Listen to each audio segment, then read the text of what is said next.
misdefining and misunderstanding our priorities. And we have to be very honest with ourselves. I'm an economist, and I always talk economics, and we look at the numbers, and we look at poverty.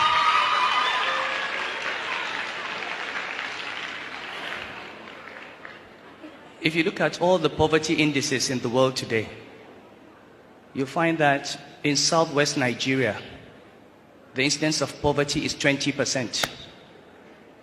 In the northwest, it is 80%. The northeast, it's 80%. Why is it that the poorest parts of this country are the Muslim parts? Why is it that in a state that started Sharia in 1999, and we just heard the opening verses today, Iqra bismi rabbika alladhi khalaq. This is the very first verse revealed in the Quran. How come that the state that started Sharia is not the one that is the most educated state? In fact, how come that in that state in 2017, only 24 children got 5 credits in secondary school? How do we define Sharia? How do we define Islam? Illiteracy? Malnutrition? Children on the streets? We have to ask ourselves.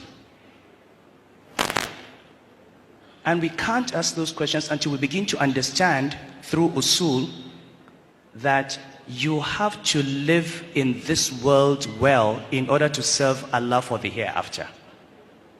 For Islam to prosper, we need educated Muslims. We need Muslims that are not begging. We need Muslims who are standing on their feet.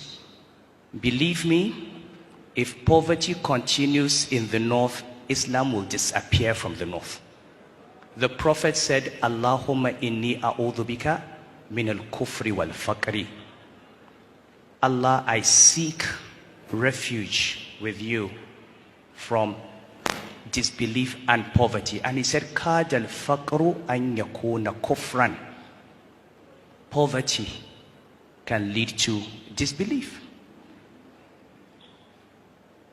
These children that we see as al-majiris and we laugh at them and we treat them as victims, somebody will just come and pick them up, put them in a school, give them medical care, and convert them to another religion.